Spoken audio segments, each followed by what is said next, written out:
ಹೆಣ್ಣಿನಿಂದಲೇ ಪರವು, ಹೆಣ್ಣಿನಿಂದಲೇ ಸರ್ವ ಸಂಪದವು. ಆ ಭೂಮಿ ತಾಯಿಯ ಮಡಿಲಿನಲ್ಲಿ ನನ್ನದಲ್ಲ ಎಂಬ ರೀತಿಯಲ್ಲಿ ನಿಮ್ಮ ದೇಹವನ್ನ, ನಿಮ್ಮ ಆತ್ಮದ ನಿದ್ರೆ ಜಾರಿದ್ರು ಕೂಡ ಅದು ಕೂಡ ಒಂದು ಸಂಚಾರ. ಯಾಕೆ ಹೇಳ್ತಾ ಇದ್ದೀನಿ ಅಂತ ಹೇಳಿದ್ರೆ, ಪುರುಷನಿಲ್ಲದೆ ಹೆಣ್ಣಿಲ್ಲ, ಹೆಣ್ಣಿಲ್ಲದೆ ಶಿವನಿಲ್ಲ.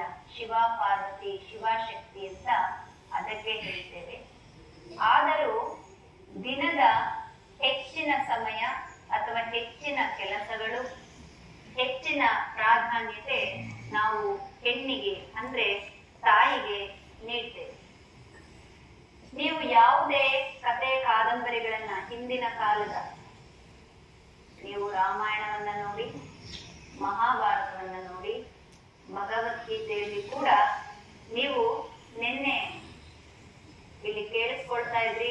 ಭಗವದ್ಗೀತೆಯ ಬಗ್ಗೆ ಮಾತಾಡುವಾಗ ಕೃಷ್ಣನ ಬಗ್ಗೆ ಮಾತಾಡ್ತೇವೆ. ಆದ್ರೆ ಕೃಷ್ಣ ತಕ್ಷಣ ಕೃಷ್ಣನ ಮುಖ ಮಾತ್ರ ನಮ್ಮ ಕಣ್ಣ ಮುಂದೆ ಬರುವುದಿಲ್ಲ, ಕೃಷ್ಣನ ಜೊತೆಯಲ್ಲಿ ರಾಧೆ. ಹಾಗೆ ರಾಮ ಅಂತ ತೆಗೆದುಕೊಂಡ ತಕ್ಷಣ ಸೀತೆ, ಹಾಗೆ ಶಿವ ಎಂದ ತಕ್ಷಣ ಪಾರ್ವತಿ. ಹೀಗೆ ಬೆಳಗ್ಗೆಯಿಂದ ರಾತ್ರಿವರೆಗೆ ಯಾವುದೇ ಒಬ್ಬ ಪುರಾಣ ಪುರುಷರ ಹೆಸರನ್ನ ನಾವು ತೆಗೆದುಕೊಂಡಾಗ ಅದರ ಬಲಬದಿಯಲ್ಲಿ ಶಕ್ತಿ ಕಾಣಿಸ್ತಾಳೆ ನಮಗೆ. ಹಾಗೆ ನಮ್ಮ ದಿನನಿತ್ಯದ ಜೀವನದಲ್ಲಿ ಮನುಷ್ಯನಿಗೆ ಬೆಳಗ್ಗೆಯಿಂದ ರಾತ್ರಿಯವರೆಗೆ ಆ ಹೆಣ್ಣು ಅಂತ ಹೇಳಿದ್ರೆ ಒಂದೇ ಭಾವನೆ ಅಲ್ಲ, ತಾಯಿ ಅಂತ ಹೇಳಿದ್ರೆ ಆ ತಾಯಿಯ ಆಸರೆ ಅಥವಾ ತಾಯಿಯ ಅವಶ್ಯಕತೆ ನಮಗೆ ಎಷ್ಟಿದೆ ಅಂತ ಗೊತ್ತಾಗುತ್ತೆ. ಪ್ರತಿಯೊಂದನ್ನು ನಾವು ತಾಯಿಯ ಹೆಸರಿನಲ್ಲಿಯೇ, ಹೆಣ್ಣು ಮಕ್ಕಳ ಹೆಸರಿನಲ್ಲಿಯೇ ಕರೆಯುತ್ತೇವೆ. ಈಗ ಯೋಗ ಎಂಬುದು ಒಂದು ವಿದ್ಯೆ. ಆ ವಿದ್ಯೆ ಅನ್ನೋದು ಕೂಡ ನಾವು ಹೆಣ್ಣಿಗನ್ನ ಕಟ್ಕೊಂಡಿದ್ದೇವೆ. ಆ ಬದುಕನ್ನ ನಾವೇನ್ ದುಡಿತೇವೆ, ಅದರಲ್ಲಿ ನಾವು ಹಣವನ್ನ ಗಳಿಸ್ತೇವೆ, ಅದನ್ನ ನಾವು ಲಕ್ಷ್ಮಿ ಅಂತ ಹೇಳ್ತೇವೆ.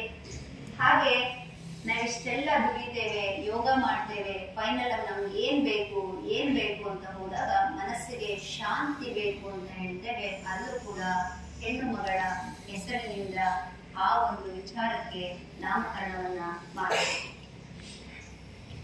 ಸೊ ಈಗ ನೀವು ದಿನವನ್ನ ಪ್ರಾರಂಭ ಮಾಡಿದ್ದೀರಾ. ಆ ದಿನವೂ ಪ್ರಾರಂಭವಾಗಿರೋದು ಉಷಪಾನ ಅಂತ ಹೇಳ್ತೇವೆ. ಹಾಗೆ ಸಂಧ್ಯಾ ವಂದನ, ಸಂಧ್ಯಾ ಅಂತ ಹೇಳ್ತೇವೆ. ಎಲ್ಲಾ ಕಾರ್ಯವನ್ನು, ಈ ಎಲ್ಲಾ ನಮ್ಮ ಬದುಕಿನ ಜಂಜಾಟ ಅನ್ನಕ್ಕಾಗಿ ಅನ್ನಪೂರ್ಣ ಅಂತ ಹೇಳ್ತೇವೆ. ಹಾಗೆ ದುಡಿದಂತಹ ದೇಹ, ಈಗ ನಿಮ್ಮ ದಣಿದಂತಹ ದೇಹ ಒಂದು ರೀತಿಯ ವಿಶ್ರಾಂತಿಯಲ್ಲಿ, ರಾತ್ರಿಯ ವೇಳೆ ಮಲಗಿದ್ದೇವೆ ಅನ್ನುವ ರೀತಿಯಲ್ಲಿ ಕೆಲವರು ವಿಶ್ರಾಂತಿಯನ್ನ ಪಡಿತಾ ಇದ್ದಾರೆ. ಅಲ್ಲಿ ನಾವು ನಿಶಾ ಅಂತ ಕರೀತೇವೆ. ಹಾಗೆ ಕೆಲವರು ಇಲ್ಲಿ ನಿದ್ರೆಗೆ ಜಾರಿರೋದ್ರಿಂದ ನಿದ್ರಾದೇವಿ ಆವರಿಸಿಕೊಂಡಿದ್ದಾಳೆ, ನಿದ್ರಾದೇವಿ ಅಪ್ಪಿಕೊಂಡಿದ್ದಾಳೆ, ಅಥವಾ ನೀವು ನಿದ್ರಾ ದೇವಿಯ ಮಡಿಲಿನಲ್ಲಿದ್ದೀರಿ ಅಥವಾ ನಿದ್ರಾದೇವಿಯನ್ನ ಅಪ್ಪಿಕೊಂಡಿದ್ದೀರಿ ಅಂತ ಹೇಳ್ತೇವೆ. ಹಾಗೆ ಮಲಗಿದ ಈಗ ಕೆಲವರು ನಿದ್ರೆ ಜಾರಿದರೆ ಆ ಕೆಲವು ಸೆಕೆಂಡ್ಸ್ ಏನಿರುತ್ತೆ, ಸೆಕೆಂಡ್ಸ್ ಅಲ್ಲಿ ಕೆಲವು ಕನಸುಗಳು ಬರುತ್ತೆ, ಅದನ್ನ ನಾವು ಸ್ವಪ್ನ ಅಂತ ಹೇಳ್ತೇವೆ.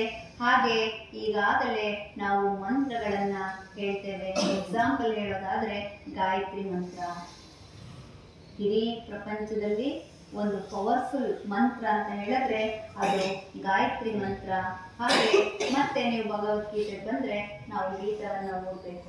ಹೀಗೆ ಪ್ರತಿಯೊಂದರಲ್ಲೂ ನಾವು ಶಕ್ತಿಯನ್ನ ತುಂಬಿಕೊಂಡೇ ನಮ್ಮ ಜೀವನವನ್ನ ಪ್ರಾರಂಭ ಮಾಡ್ತೇವೆ ಅಥವಾ ನಮ್ಮ ಜೀವನವನ್ನ ಲೀಡ್ ಮಾಡ್ತೇವೆ. ಇದು ಪುರುಷ ಪ್ರಧಾನ ಯೋಗ ತರಗತಿ ಆಗಿರುವುದರಿಂದ ನಾನು ಶಕ್ತಿಯ ವಿಷಯವನ್ನ ತೆಗೆದುಕೊಳ್ಳಬೇಕಾಯಿತು.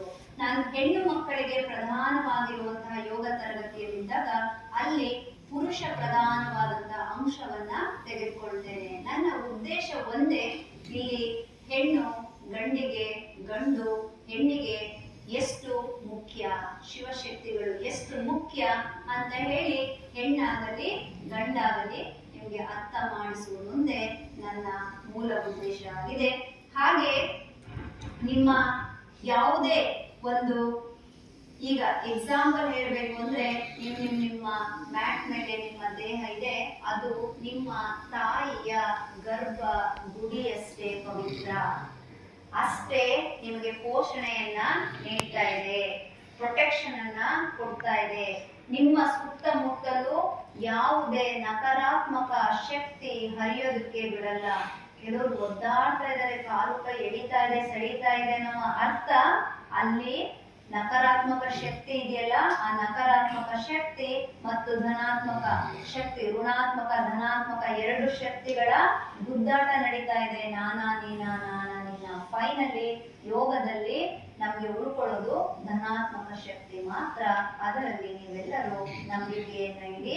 ಹಾಗೆ ನಿಮ್ಮ ದೇಹ ವಿಶ್ರಾಂತಿ ಪಡಿತಾ ಇರುವಂತಹ ದೇಹಕ್ಕೆ ನೀವು ಎಲ್ಲ ನಿಮ್ಮ ವಿಹಾರವನ್ನ ಮುಗಿಸ್ಕೊಂಡು ನಿಧಾನವಾಗಿ ಬಂದು ಆ ಮಲಗಿರುವ ದೇಹವನ್ನ ಸೇರ್ಕೊಳ್ಳಿ.